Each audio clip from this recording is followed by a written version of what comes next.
bien en retard. Ouais, c'est ce que je me suis dit. Mais va-t'en, je vais démarrer. J'ai trouvé des morceaux de On ne veut pas de toi. Mais non, j'en ai plein là, des morceaux de Véronique Sanson. J'ai trouvé dans le dossier, donc je sais ce que ça va pas rester. Parce qu'on les a calés Merci. ensemble, drôle de vie. Voilà, et puis après, voilà. Puis après, vous mettrez sur la page. Merci maman. Bon, c'est un peu travers mon téléphone, qu'est-ce que j'ai fichu là.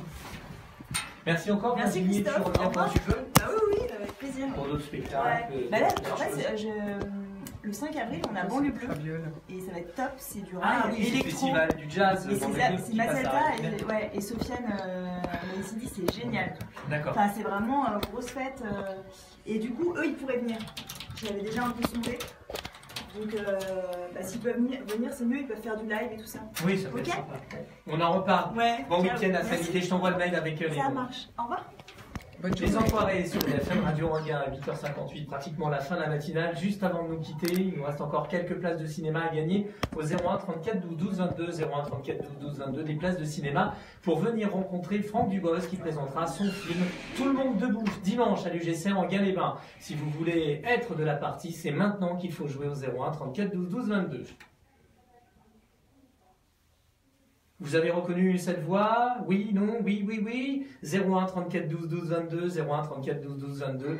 Et à vous, votre rencontre, peut-être. En tout cas, il sera là à l'UGC Anguin-les-Bains pour présenter son premier film. Franck Dubosc, Tout le monde debout, dimanche à l'UGC Anguin-les-Bains. Nous vous offrons vos places. 01 34 12 12 22. Bonne chance, nous retrouvons l'horoscope d'Angélique comme chaque matin. Bonjour Angélique.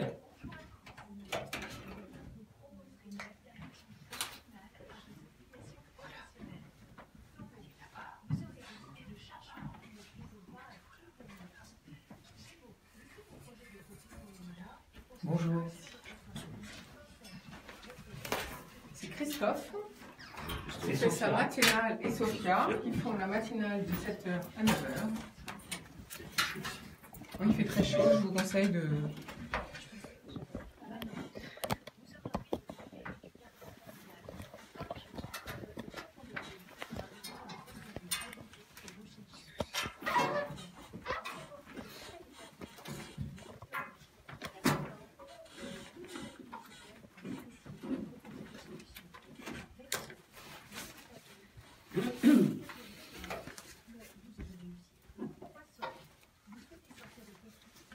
Christophe, dans quel ordre vous avez mis les titres?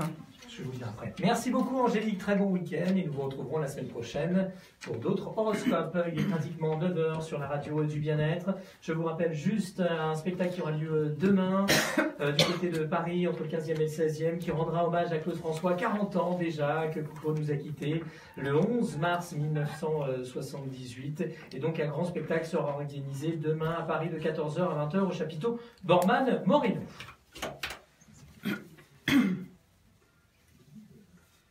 L'essentiel de l'actualité proche de chez vous sur IDFM Radio Anguin avec Sophia.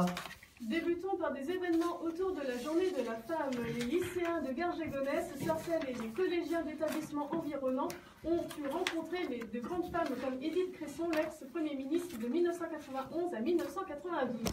Aujourd'hui à Sarcelles, les femmes sont invitées à l'espace Le Champ de Foire pour un repas. Les hommes seront à leur service. Pour ce nombre, il faut réserver au 01 39 94 85 00.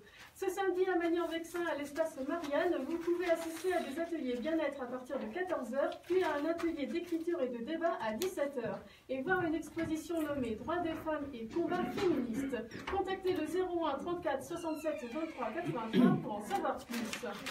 Mettons un coup de projecteur sur le futur multiplex d'Argenteuil. En 2020, devrait ouvrir un établissement de 9 salles obscures, un supermarché et un parc. Cela entre dans le cadre du projet Héloïse et la municipalité de Georges Motron tient à l'appliquer. Selon lui, pour le cinéma, c'est l'offre qui crée la demande. Quand une salle obscure s'implante, l'indice de fréquentation augmente. Ce projet est la locomotive principale du pôle Héloïse avec une salle de spectacle de 3200 places. Le permis de construire sera déposé avant l'été.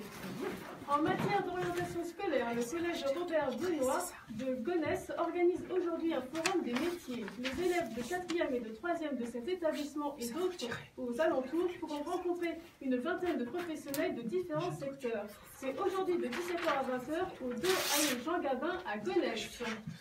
Parlons sport, les Jeux Paralympiques 2018 débutent aujourd'hui jusqu'au 18 mars à Pyongyang, en Corée du Sud. Un comité s'est entretenu le lundi 5 février pour dévoiler la liste des participants français aux Jeux. 12 ont été sélectionnés, comme par exemple le porte-drapeau Marie Bochet pour le paraski alpin, Thomas Clarion pour le paraski nordique et Julien Roulet pour le parasnowboard. Terminons par une petite sortie. Le dimanche 25 mars aura lieu la 17e fête de l'épouvantail à Sagy. Vous y trouverez des animations, une buvette, des crêpes ainsi qu'un concours du plus bel épouvantail 2018. L'entrée est gratuite de 13h à 18h. C'est au musée de la Moisson, au hameau du Petit Ménil à Sagy. Pour une inscription au concours ou des renseignements, appelez au 01 34 66 39 62 ou allez sur le site musée-de-la-moisson.fr. Parfait, merci beaucoup Sophia, très bon week-end à vous, mais nous vous retrouverons tout à l'heure à 12h15 pour d'autres informations valdoisiennes. Ça tous dans les studios, eh oui, elle prépare sa voix, elle prépare sa gorge.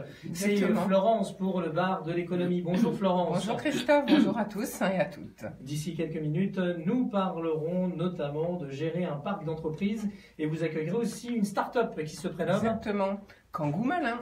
A tout de suite avec Florence Fleur sur IDFM Radio Royan pour le bar de l'économie. Très très bon week-end, merci d'avoir été avec nous. Il y a un téléphone qui sonne, c'est le mien. Oui, allô, ne quittez pas, je suis encore à l'antenne. Hein. On se retrouve dans un instant. La matinale, c'est que du plaisir et que du bonheur. Alors rendez-vous lundi, 7h. C'est une très jolie sonnerie, tout va bien. Rien à dire.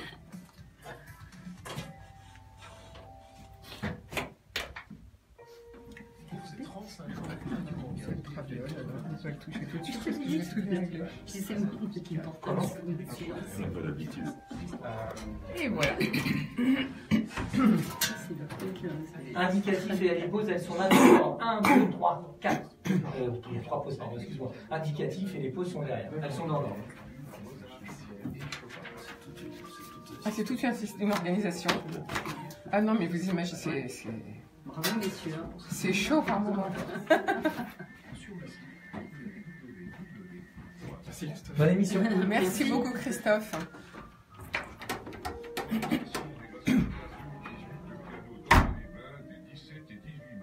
L'association Piano Master Club vous invite à assister à la masterclass de piano dirigée par Jean-Philippe Collat, pianiste. En tout cas, merci à tout le monde d'être présent aujourd'hui.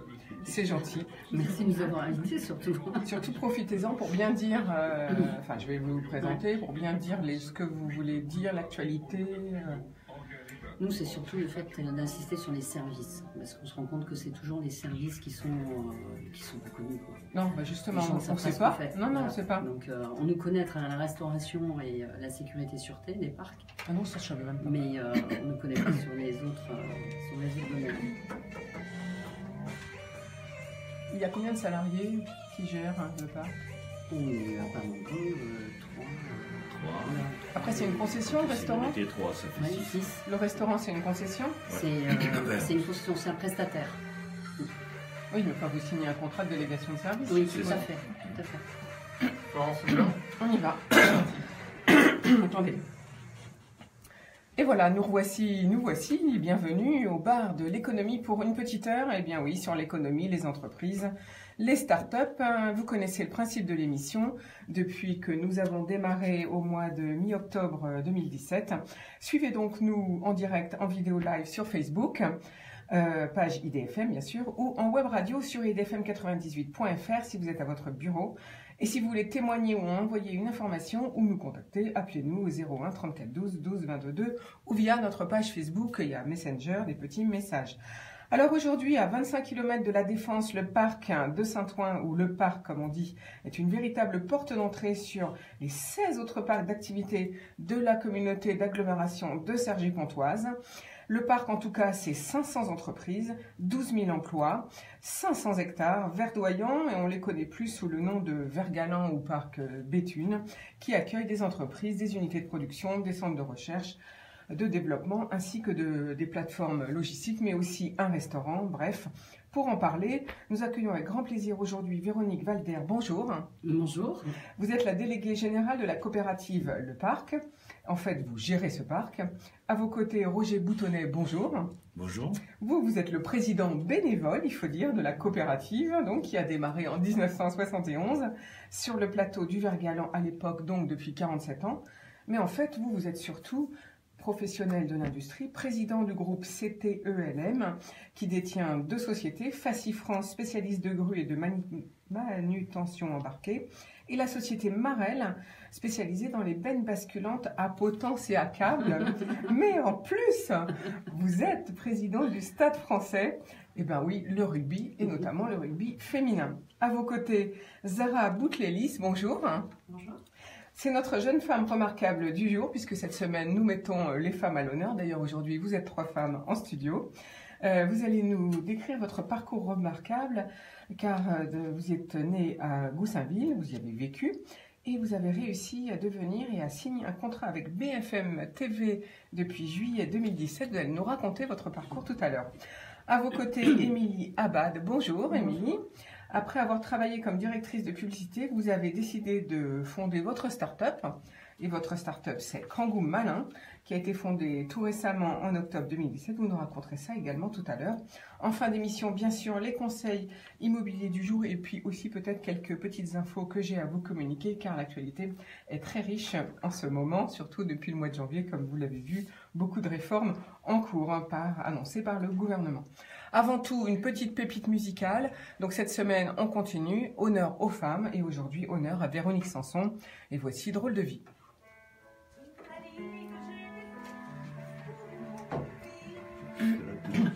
Ça va? Enfin, jusque-là, tout va bien. Bon. Ah oui, vous inquiétez pas, c'est cool. Tout va bien.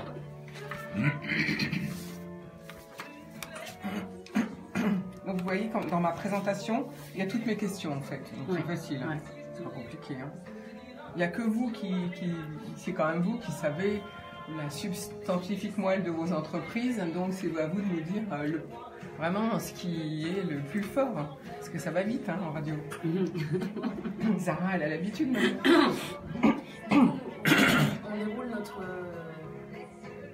speech entre guillemets, vous posez pas de questions. Je vais vous poser une question pour introduire le pour sujet, bien sûr. ouais, et après, Bah après, je vous laisse parler. D'accord. Si je vois que... Parce qu'il y en a qui hésitent, mais vous, ça m'étonnerait. Il y en a qui hésitent, j'ai ça plus passe. l'habitude d'être de votre côté que du mien. Hein, Donc, quand je vois que ça ne va pas, je m'introduis dans la discussion. Et puis, ouais, mais sinon, je laisse dérouler. Il n'y a pas de raison que je vous interromps.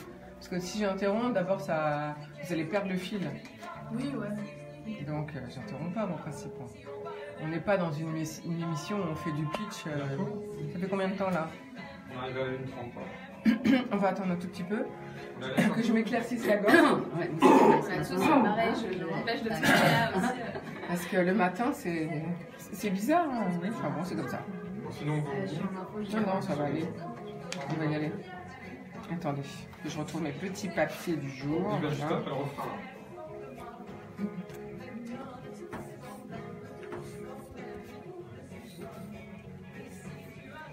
Voilà. J'y suis. Alors, vous avez reconnu, bien sûr, Véronique Sanson, c'est notre femme musicale à l'honneur aujourd'hui.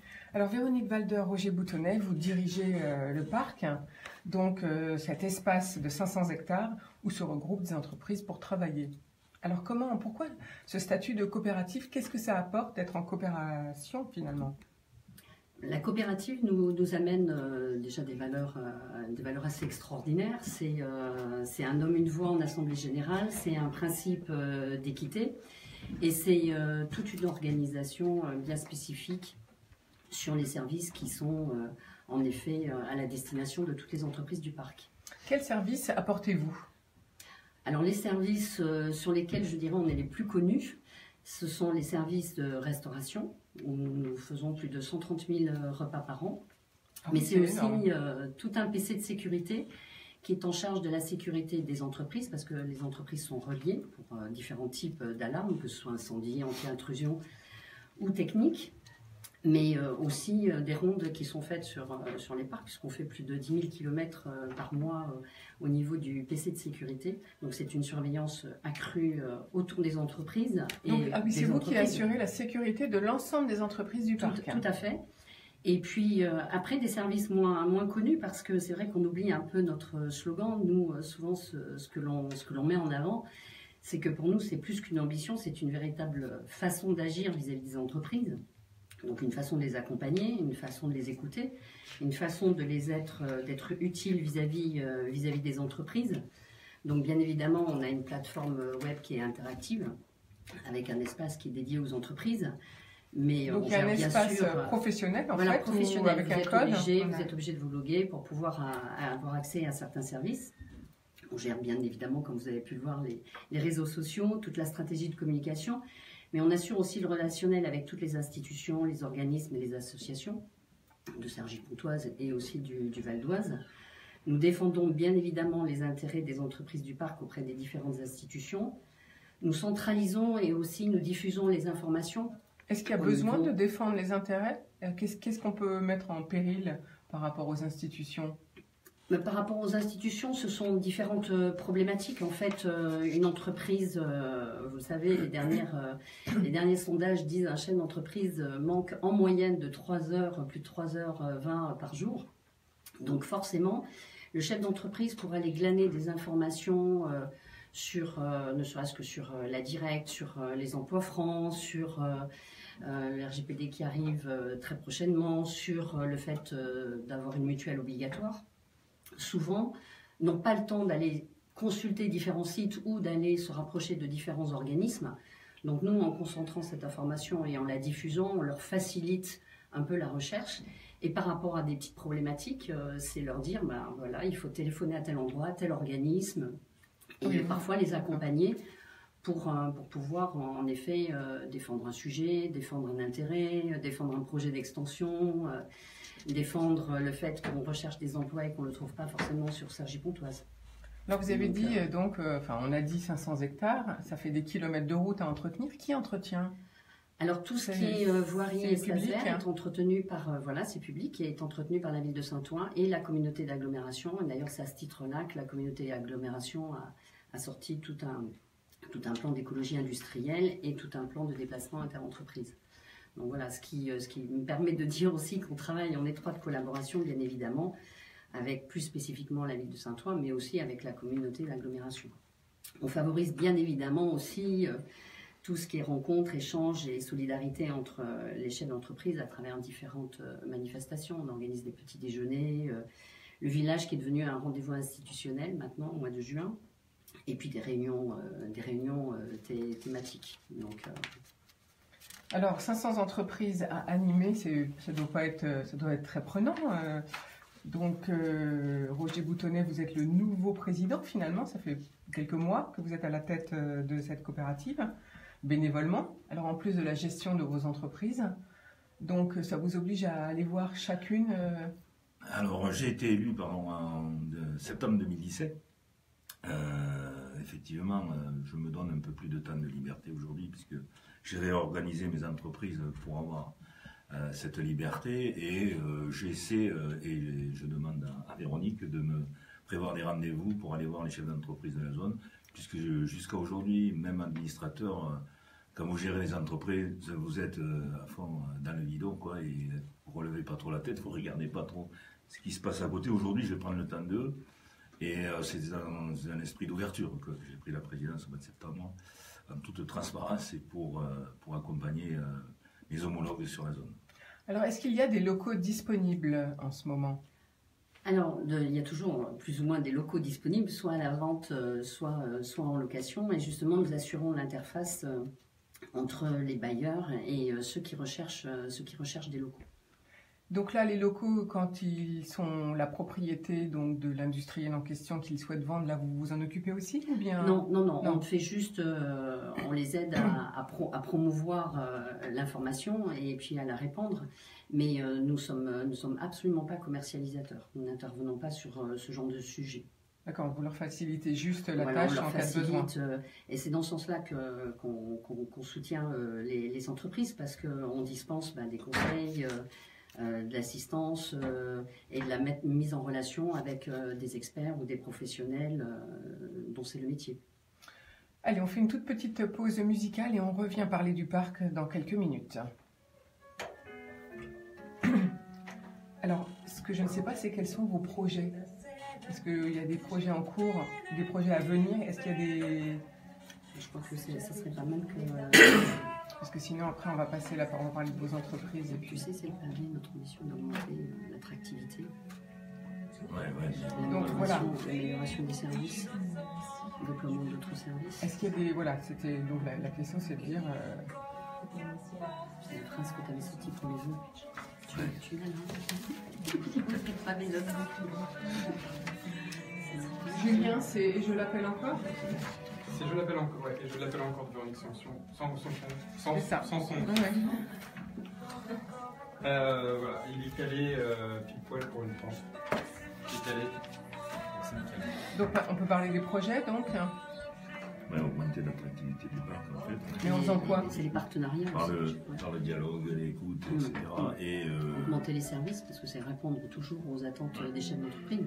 Alors peut-être vous pouvez citer quelques entreprises, profitez-en, pour citer, dites-le de manière, en disant, voilà, on a telle et telle entreprise, ils souhaitent qu'on accueille, qu'on soit plus attractif, qu'on offre plus de services. Nous, on n'aime pas trop donner les Pourquoi? entreprises. Parce qu'ils sont tous jaloux les uns des autres. Donc si on parle de Telma, vous allez avoir un tel qui va être jaloux. Si on parle de Mondial Express, il y en a un autre. Non, mais il faut citer des entreprises où il n'y a pas de concurrents. Quand même, il faut citer des noms forts que les gens connaissent. Ouais. Florence, on est sur notre disque. D'accord. Ou citer des activités, par exemple, dans ce cas-là. Ouais. Citez-moi donnez-nous des exemples. Antenne. Voilà, vous avez reconnu Véronique Sanson avec son dernier titre, et je l'appelle encore. Alors, le parc regroupe quel type d'activité et quel projet pour le parc dans les mois à venir?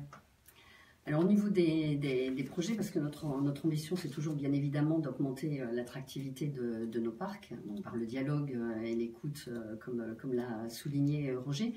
Mais c'est aussi l'amélioration de notre accueil, de nos prestations, et toujours d'arriver à promouvoir des services qui répondent réellement aux attentes des chefs d'entreprise. L'année dernière, par exemple, excusez-moi, les chefs d'entreprise attendaient à ce qu'on ait de plus en plus des partenariats avec... on a signé la charte Agir ensemble pour un partenariat d'expertise RH public-privé. Mais c'est aussi le fait de se rapprocher de la CPME, le fait de se rapprocher de 60 000 rebonds, de l'association La Cité de l'Avenir, des universités et écoles de Cergy-Pontoise, d'Initiative 95, et j'en passe. Donc excusez-moi pour ceux que j'aurais oubliés. Donc c'est d'avoir en effet ces partenariats qui nous permettent justement, quand une entreprise a une attente particulière sur un sujet particulier, de le mettre en relation beaucoup plus facilement. Ah oui, vous pouvez réagir très vite. Donc, voilà, tout à fait. Et donc, quel type d'activité on trouve alors sur ce parc? Toutes les activités sont représentées sur le parc, que ce soit des activités de service, des activités de logistique, des activités mécaniques, il ne faut pas que je l'oublie, industrielles. Vous avez des entreprises comme Easy Aerospace aussi, vous avez des entreprises comme Telma. Vous avez des entreprises aussi comme Sisley sur la cosmétologie, qui est bien représentée d'ailleurs aussi à Saint-Ouen-l'Aumône, faut-il le souligner, avec Sentier de Cosmétologie. Donc nous avons toutes les activités qui sont représentées sur les parcs.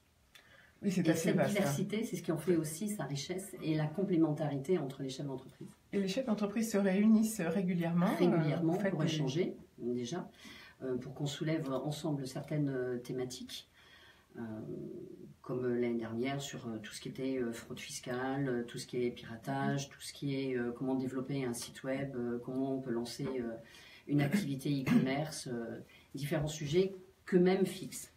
Alors Véronique Walder, on a bien parlé de la gestion du parc. Roger Boutonnet, vous êtes donc président bénévole, parce qu'en fait, vous êtes président d'une entreprise qui est installée là-bas. Oui. Alors, parlez-nous un petit peu de vos activités professionnelles. Vous en avez deux, une dans la mécanique avec le groupe CTELM Et puis, une autre bénévole, j'imagine, c'est le rugby. Alors, on en parlera après, peut-être, du rugby. Féminin. Féminin, il faut dire. Oui, voilà. Féminin, oui. Voilà, c'est la semaine où il faut en parler, Voilà. donc profitons-en. Alors, l'intérêt, enfin, disons, la nouveauté dans vos entreprises, c'est que vous avez racheté une entreprise qui a été l'inventeur du bras hydraulique. Vous avez racheté Marel en 2013. C'est ça. Et donc, du coup, maintenant, vous courez entre Alors j'ai couru, je veux dire ça comme Saint-Ouen ça. et Saint-Étienne. C'est ça, j'ai couru pendant un petit moment, mais bon, aujourd'hui, on s'est réorganisé. Et comme je vous le disais précédemment, donc j'ai mis en place 2 directions générales sur chaque entreprise, puisque l'entreprise Marel, aujourd'hui, est basée à Andresieux-Boutéon, tout proche de Saint-Étienne. Et donc Facifrance est sur la zone de Cergy, voilà. Donc à l'origine, Facifrance a été créé en 1978. Nous avons racheté avec le groupe en 2002. Donc depuis 2002, je suis basé à Cergy. Et on a développé l'entreprise, donc c'est la commercialisation des grues. On importe des grues d'Italie, des grues Faci, qu'on distribue à travers un réseau au niveau national. Voilà, on a l'exclusivité. Aujourd'hui, donc, le constructeur a pris part aussi au capital de la société. Et donc on a évolué très bien, et pour tout vous dire, en 2013, donc on a racheté la société Marel, qui est un produit, je dirais, complémentaire de la grue, puisqu'il s'agit d'un bras hydraulique en pyrrole, non en pyrrole, voilà, connu sous le nom en pyrrole. Donc le marché, c'est le BTP, c'est ça, le BTP, tout ce qui est déchets, traitement de déchets, recyclage, marchand de matériaux avec les grues, levage aussi, déménagement d'usines. On a beaucoup de clients dans la zone aussi, hein. On a quelques clients autour de nous. Mais vous savez, pour livrer du produit, il faut une grue, un produit un peu lourd, de suite il faut une grue. Aujourd'hui, il y a le bras hydraulique qui va permettre de déposer au sol des caissons dans lesquels on pourra charger des détritus, venir les chercher plus tard. Donc voilà, c'est 2 produits complémentaires, effectivement. Et donc, vous, on peut dire que vous êtes une entreprise européenne, finalement, parce que vous êtes à la base de fabrication italienne. C'est ça. Et vous êtes implanté, le groupe est implanté dans plusieurs pays. C'est ça, exactement. Faci, donc, les usines sont en Italie, au nord de l'Italie, et commercialisent le produit partout dans le monde. Et depuis le rachat de Marel, si vous voulez, on s'est appuyé sur le réseau Faci pour développer encore plus l'export de la société Marel. Voilà. Est-ce que c'est une entreprise ancienne, Marel? C'était pas très connu? Si, Marel est une entreprise ancienne et très connue. C'est une entreprise qui a eu jusqu'à 2500 personnes. Donc c'était un gros... En France? Oui, en France, oui. Et donc, bon, avec les aléas de la vie, les choses ont fait que ça a diminué. Donc aujourd'hui, nous avons repris l'activité donc bras hydraulique. Et nous commercialisons au niveau du monde entier à travers le réseau Faci aussi. Il faut savoir quand même que Marel a 2 filiales, une basée à Corbeil-Essonnes qui fait de la carrosserie, et une autre aux États-Unis, qui commercialise les produits aux États-Unis, et il y a une très belle part de marché, quoi. Voilà. Donc déjà, ils avaient une implantation américaine, mais aujourd'hui, les mondiales, de par le réseau Faci. Et Faci, bien sûr, commercialise ses grues dans son réseau. Alors du coup, ça vous amène à vous déplacer de pays en pays régulièrement? Alors non, moi maintenant je fais la présidence, vous avez bien compris. Non, nous avons la direction. Donc Jérôme Semet, qui est le directeur général de Marel, qui a en charge toute la partie export. Sur la partie française, donc on a une équipe commerciale qui commercialise. Nous, les grues Faci sont commercialisées que sur la France. Hein. D'ici, on ne va pas vendre en Espagne, on ne va pas vendre en Italie. On a l'exclusivité pour le marché français. Voilà, alors que Marel commercialise partout dans le monde. Voilà. Donc Jérôme Semet, directeur général de Marel, Benoît Boutonnet, directeur général de Faci France, et Philippe Le Pochet, qui est directeur commercial de l'ensemble des 2 produits qui commercialisent sur la... Alors en tout, vous avez combien de salariés? Alors en tout, on est à 230 salariés. Oui, donc c'est une jolie entreprise. Donc toutes les réformes là qu'on annonce, notamment hier, je parlais de l'égalité. Alors on a annoncé les emplois francs cette semaine, on a annoncé l'égalité salaire homme-femme. Il y a beaucoup de femmes dans votre entreprise, dans vos entreprises? Il y en a, mais c'est surtout dans les bureaux administratifs, quoi, dans les parties commerciales. C'est quand même un travail assez physique, du moins pour monter une grue. Bon, il faut serrer les boulons, il faut monter sur le camion. Enfin, je n'ai rien contre, mais mais c'est un peu C'est sportif. pas tellement quoi. demandé par les femmes pour le moment. Voilà.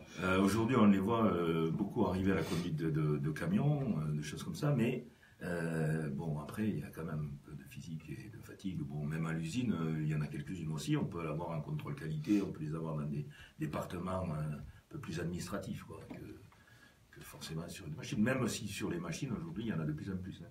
Donc vous recevez de plus en plus de CV féminins On reçoit des CV féminins, oui, bien sûr. pour ce type de poste qui était réservé plutôt à des hommes. Voilà, mais au niveau de l'usine, encore une fois, c'est surtout sur du contrôle, sur de la machine-outil aussi aujourd'hui, parce que bon, mettre un programme dans une machine et le faire tourner, c'est pas quand même dur, on va dire ça comme ça.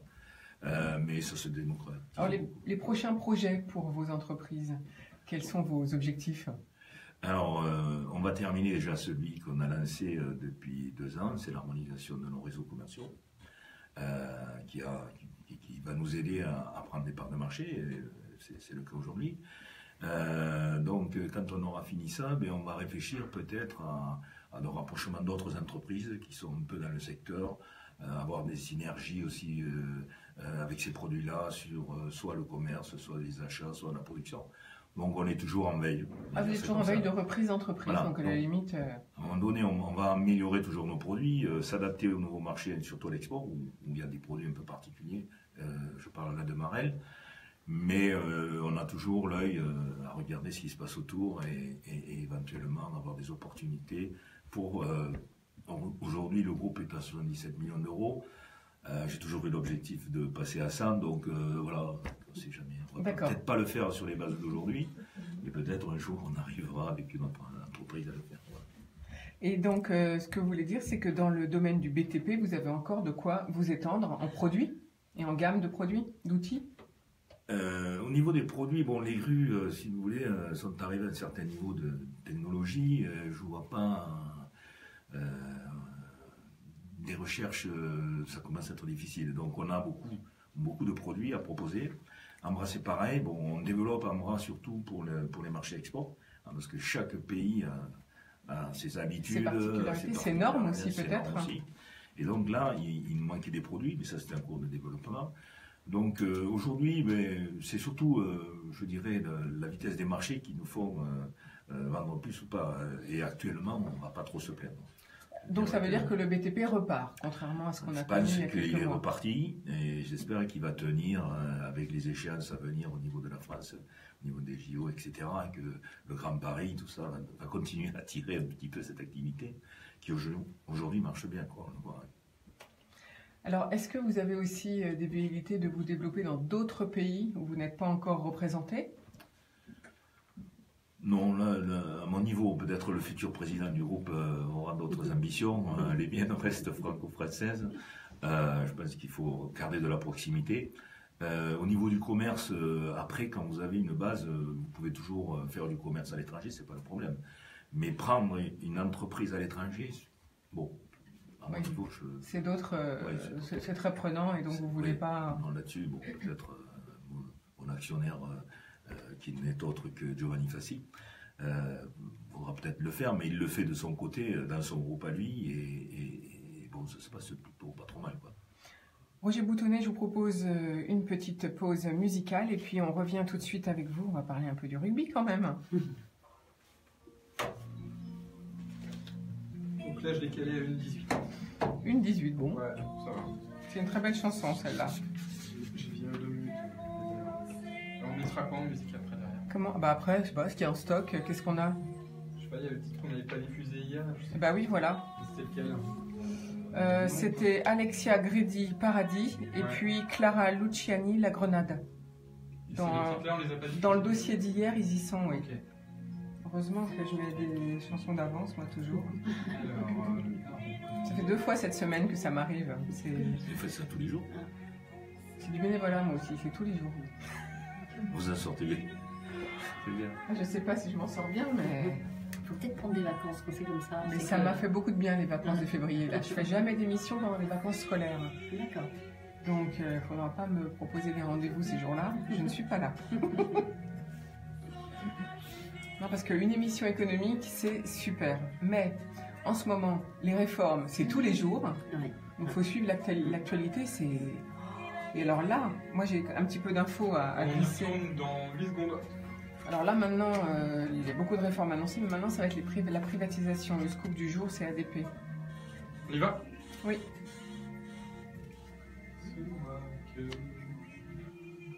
Aujourd'hui, nous sommes avec le parc installé à Saint-Paul-aux-Maudes, vous savez bien, vers Galan et Béthune.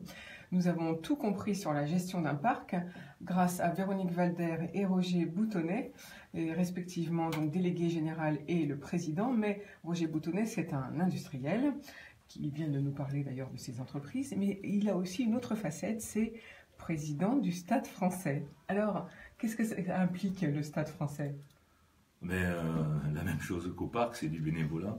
Voilà, donc c'est une passion le rugby. Ah oui, c'est une passion, mais bon. Vu votre accent, vous êtes donc du sud-ouest. C'est ça. Hein, parce qu'il y a peu de gens du rugby qui ne sont pas du sud-ouest, il faut le dire. Oh non, mais non, ça se démocratise. Ah, ça se démocratise. Ça se démocratise, non, oui.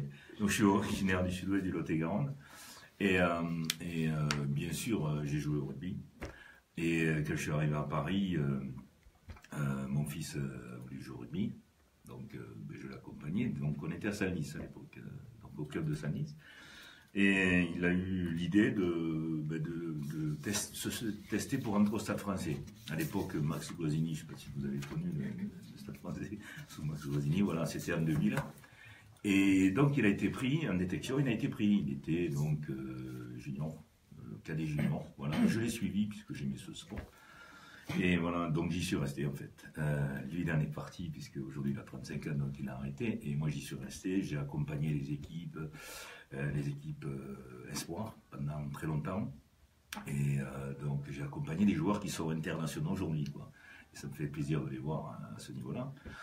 Et il y a 4 ans, bien évidemment, au comité directeur, qui veut être président, qui se présente pour être président, tout le monde s'est regardé.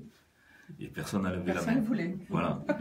Bon, j'avais quelques années de club maintenant, et tout le monde disait, t'es légitime, il faut que tu y ailles, il faut que tu y ailles. Oui, parce que c'est quand même une charge, je suppose. Oui, bon, on Ça est prend quand du même temps. accompagné aussi d'autres bénévoles, heureusement, parce que sinon, on ne peut pas tout faire. Donc, il y a un secrétaire général qui est bénévole, il y a un secrétariat administratif qui est embauché, et puis il y a d'autres bénévoles qui s'occupent du sportif, etc. Donc, on est en bureau, on est 7, quoi, en fait. Voilà, la trésorière aussi qui s'occupe des finances, etc. Donc bon, on n'est pas seul, mais quand ça ne va pas, on vous appelle, quoi. Et on a passé une période, je dirais l'année dernière, hein, un peu compliquée, quand on ne savait pas l'avenir qu'on allait avoir, puisque l'actionnaire avait décidé d'arrêter au niveau du top 14, et qu'il a fallu chercher son remplaçant. Donc ça n'a pas été une période facile pour moi, pour le club en particulier. Et heureusement qu'on a trouvé donc, le docteur Wild qui est venu nous aider et qui a repris le club.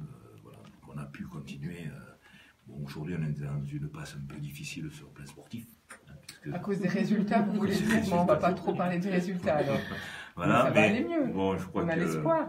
Oui, on garde toujours l'espoir. Et un match de rugby, on peut toujours le gagner, même si on est dernier, même si on est avant-dernier. On peut toujours battre le premier. Et on l'a vu très récemment avec une équipe qui a battu quand même le premier, quoi. Donc tout est possible en rugby, c'est ça qui est bien. C'est ça qui est bien, et puis c'est vrai que c'est un sport qui est très pratiqué en France, il faut le dire. Donc les jeunes, et c'est un sport très intéressant pour la formation des jeunes et le fait de jouer en collectif. L'éducation au niveau du rugby est très puissante par les coachs légers. C'est un sport qui a ses valeurs, quoi, et que j'adore. Et aujourd'hui, ce qu'on peut voir, on est quand même un des premiers clubs français au niveau du Stade français, puisqu'on a plus de 850 adhérents, hein, et de plus en plus de filles, figurez-vous, puisqu'on a démarré il y a 6 ans, je crois, la section féminine, c'est Georges Coudane qui a pris les rênes de ça. Et aujourd'hui, on a, je pense, plus de 120 filles qui jouent au rugby.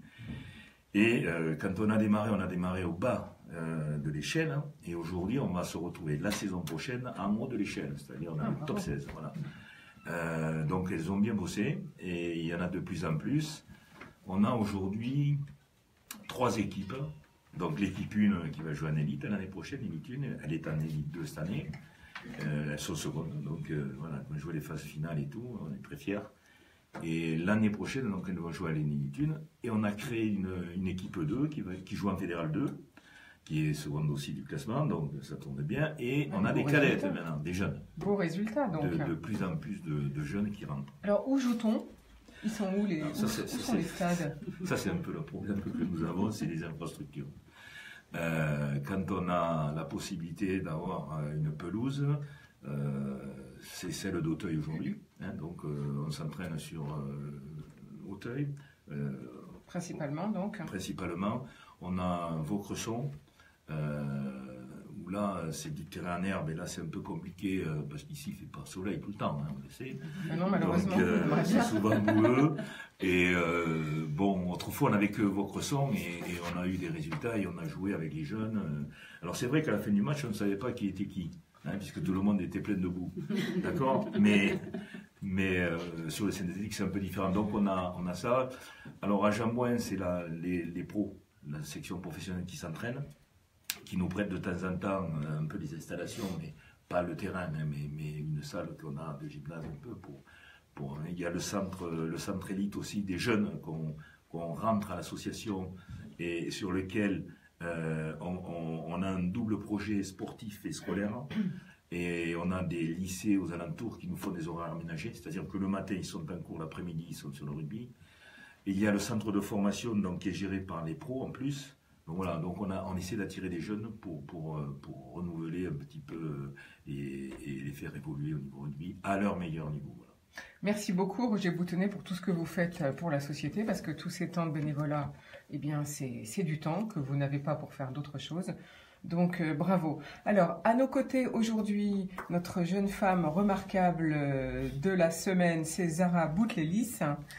Donc Zara, rebonjour, racontez-nous un peu votre parcours.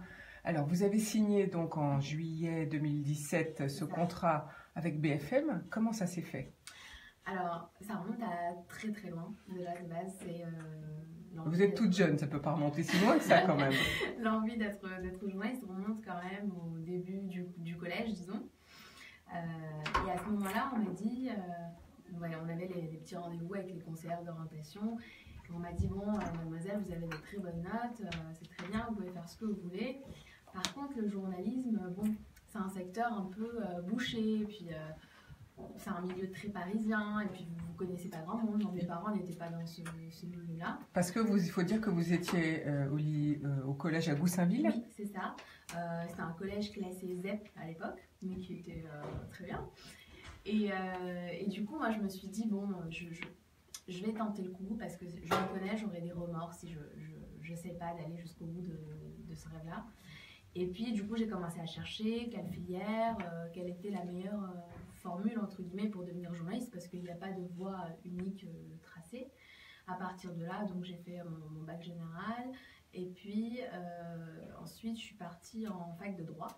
Vous avez fait quelle section de bac? J'étais en bac ES, économique et social. Mais bon, les bacs vont bientôt disparaître, peut-être qu'on les connaît, donc...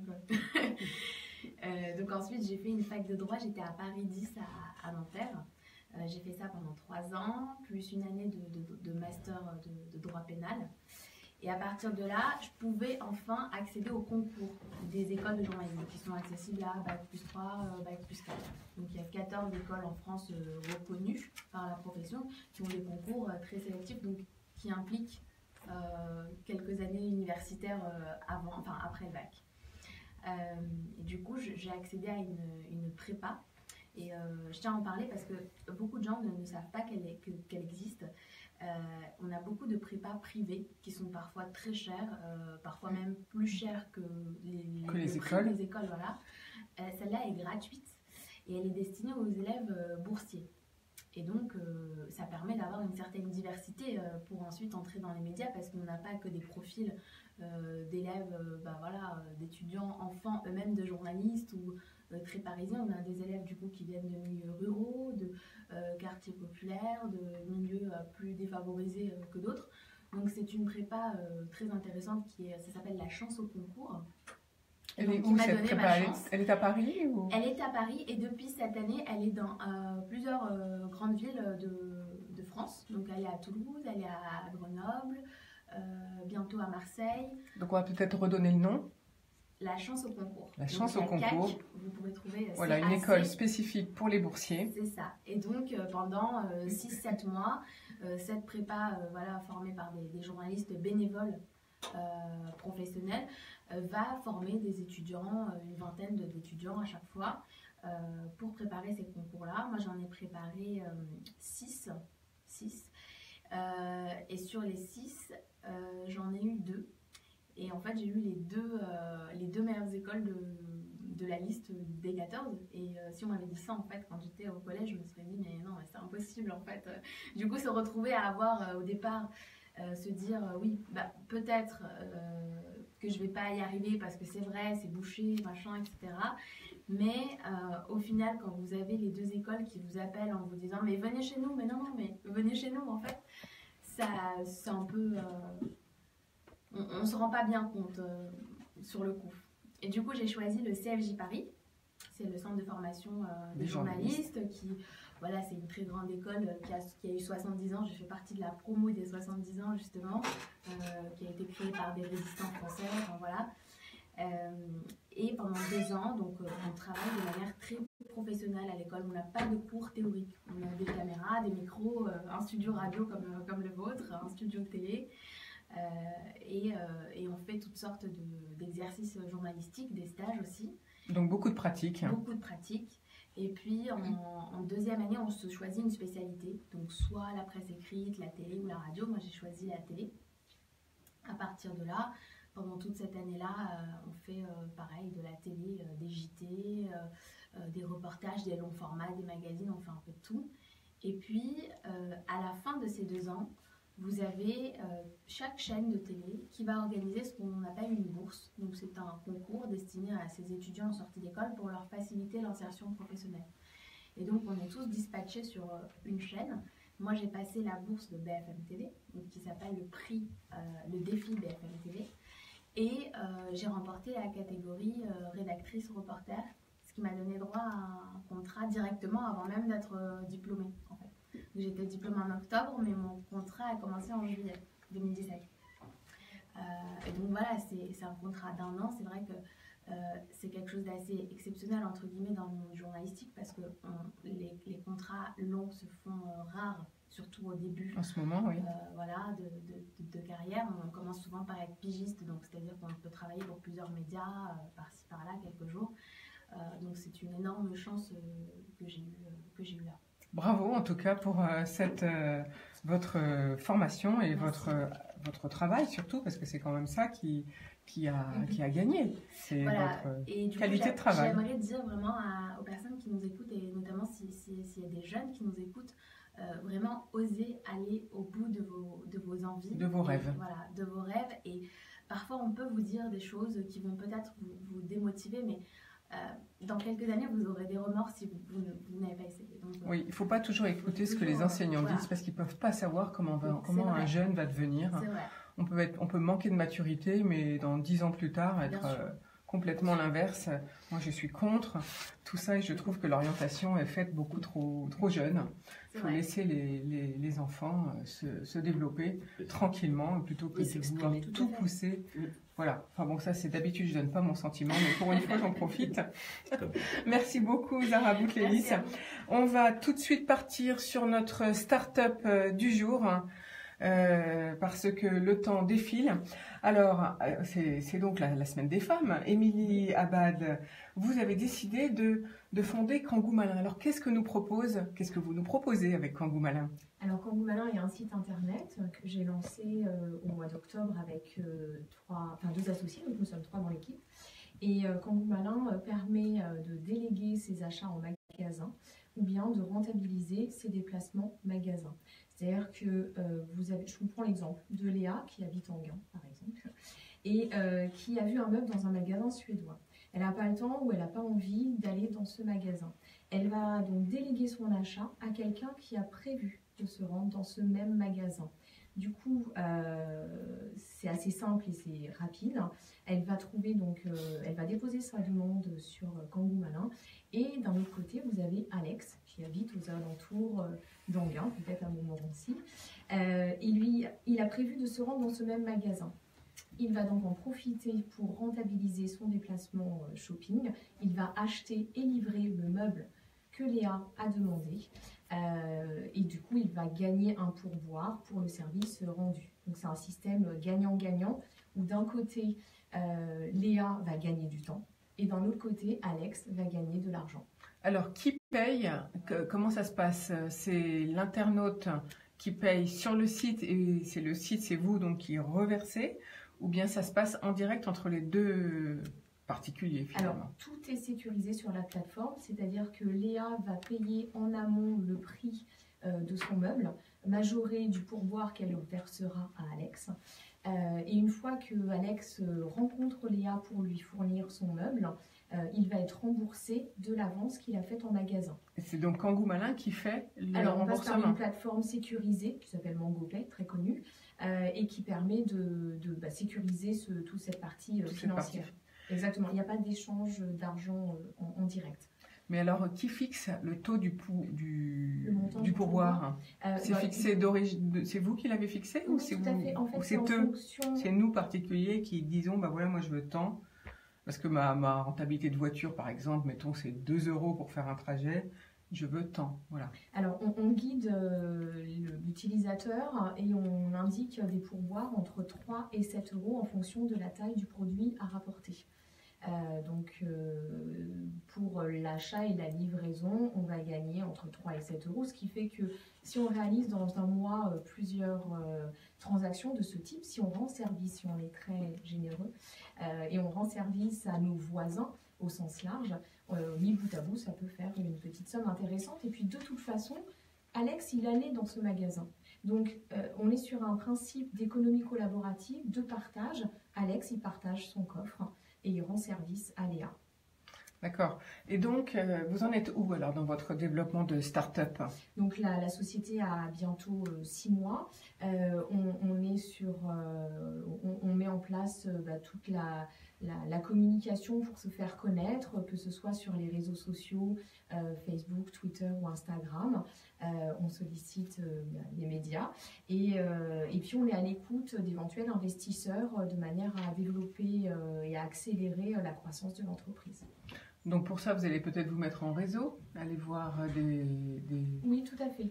Des business angels, comme on dit, ou des fonds qui... Exactement, c'est une démarche qu'on attaque, qu'on entame. Et puis, on est aujourd'hui à l'écoute. Donc, si des investisseurs nous entendent sur la radio Anguin, qui n'hésitent pas. Donc, kangoomalin.fr. Qui permet donc de rentabiliser ces déplacements. Voilà, rentabiliser ces déplacements. Donc, en fait, même pour des courses alimentaires, on peut vous solliciter. Alors, on n'est pas spécialisé dans la course alimentaire. Mais pourquoi pas? Plutôt sur des produits de magasins, objets d'ameublement, de décoration, peut-être de l'outillage, jardinage ou articles de sport. On est plutôt sur des produits de ce type. Un peu plus gros donc que le besoin quotidien. Oui, c'est ça. On est vraiment sur une démarche, aller dans une zone commerciale. Je vous prends l'exemple de la grande zone commerciale à proximité d'Anguin, qui est donc la Patte d'Oie d'Herblay. Mais on peut perdre une après-midi à y aller. Quand y aller pour acheter plusieurs articles et faire son shopping, ok. Quand on a besoin juste d'un tout petit produit ou d'un seul produit, il est peut-être plus intéressant de faire appel à quelqu'un qui s'y rend que de se déplacer soi-même. Surtout quand on voit la queue sur l'autoroute pour aller le samedi dans la zone que vous avez nommée. Peut rendre service à beaucoup de chefs d'entreprise qui manquent de temps, justement.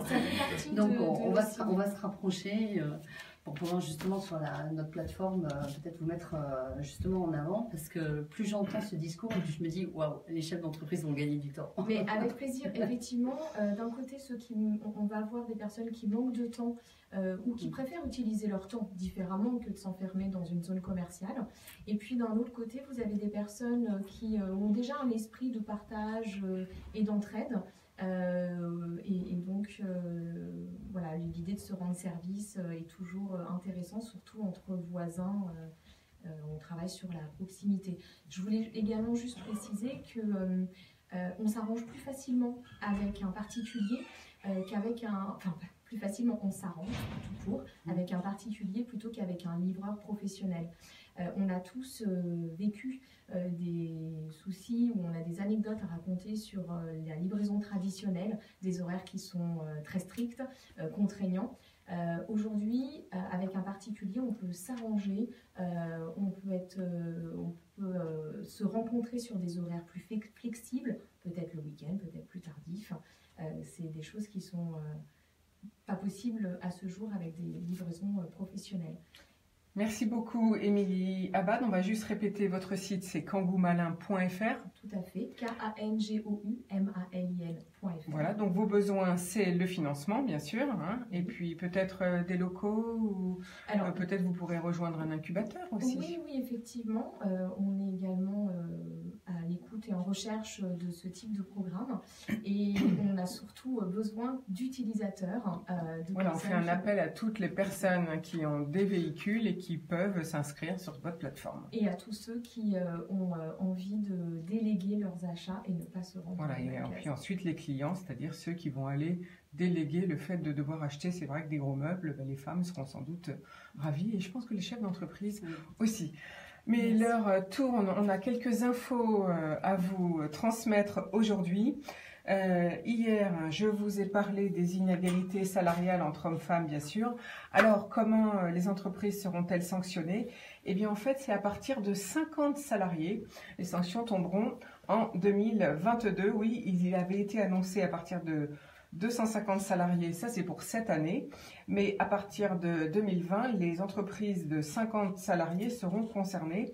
Marlène Schiappa l'a dévoilé hier soir, la mise en place d'une forme, d'un logiciel spécifique libre de droit qui va détecter et qui sera mis en place dans les entreprises pour détecter les écarts de salaire. D'ailleurs, en même temps, elle met en place ce qu'elle appelle une force opérationnelle qui sera composée de différents PDG d'entreprises pour justement surveiller et innover dans le rapport homme-femme.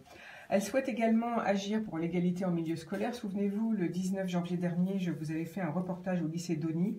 Eh bien, la pratique du lycée d'Osny va être mise en place dans l'ensemble des lycées de France pour cette jolie pratique dont je vous avais parlé. Réécoutez notre émission du 19 janvier. Un site internet sera aussi à disposition des parents d'élèves pour permettre de faire en sorte de mieux comprendre et de mieux orienter ces enfants sur les questions d'orientation et justement de pouvoir combattre ces idées reçues qu'on a et de ne pas orienter les filles vers de la technologie car elles sont très appréciées des chefs d'entreprise. C'est ce que nous a dit d'ailleurs les chefs d'entreprise qui étaient là hier car elles sont beaucoup plus méticuleuses, on va dire. Alors, grand événement pour l'emploi le 29 mars. Jean-Michel Fourgousse, président de la communauté de communes de Saint-Quentin en Yvelines, vous propose un rendez-vous avec 200 entreprises, 1000 offres d'emploi en perspective dans 5 espaces. Renseignez-vous sur le site de la communauté de communes Saint-Quentin en Yvelines. Je répète, le 29 mars dans 5 espaces à La Boussole, le Booster, le Showroom, SQY Recrute. SQY, c'est les initiales de la communauté de communes. Et puis Anime Emploi.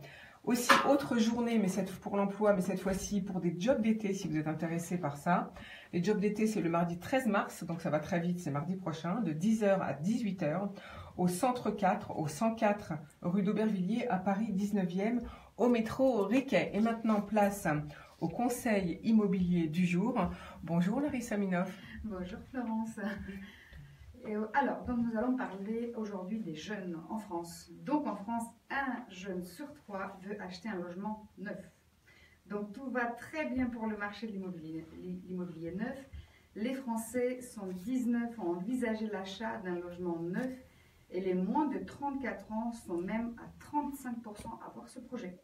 Donc tout va très bien. Le neuf séduit les jeunes pour ses performances en matière d'énergie et de sécurité. Donc ceux qui ont moins de 24 ans, il y en a 40% qui veulent acheter un appartement neuf. Et effectivement, la garantie, surtout la garantie de ne pas avoir des travaux à réaliser pour les 10 prochaines années. Donc effectivement, le PTZ, l'absence des travaux. Donc effectivement, c'est le contexte économique qui est très favorable au niveau fiscal. Et quand même 41% des Français, c'est plus en fait l'absence des travaux à réaliser en fait qui les pousse à acheter les appartements faits dans du neuf et les normes énergétiques énergétique et sécuritaire en vigueur.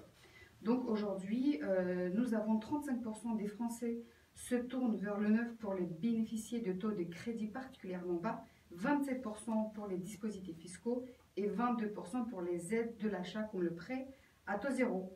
Mais à part ça, il n'y a pas que le neuf. En fait, on dit qu'aujourd'hui, il y a quand même d'autres critères essentiels parce que le logement de leur rêve doit être spacieux, lumineux. Et en plus, ils souhaitent avoir une terrasse ou un petit jardin. Ah bah ça, évidemment, tout le monde en rêve. Merci beaucoup, Larissa Minoff. En tout cas, soyez avec nous lundi et toute la semaine prochaine. Lundi, émission spéciale RPGD, justement, ce fameux règlement qu'on doit toutes les entreprises mettre en place à partir de la fin du mois de mai. On va faire plusieurs émissions spéciales là-dessus, mais soyez avec nous lundi, il y a des très bons intervenants, et notamment un qui va nous parler des failles de sécurité informatique. En tout cas, on va vous souhaiter un très bon week-end parce que l'équipe d'Isabelle Durand arrive. Donc là, après nous, c'est non pas l'économie, mais la musique. La radio, c'est le divertissement qui compte. Donc on vous souhaite un bon week-end. On remercie tous nos invités pour avoir été avec nous sur le plateau aujourd'hui et on vous retrouve dès lundi. Au revoir.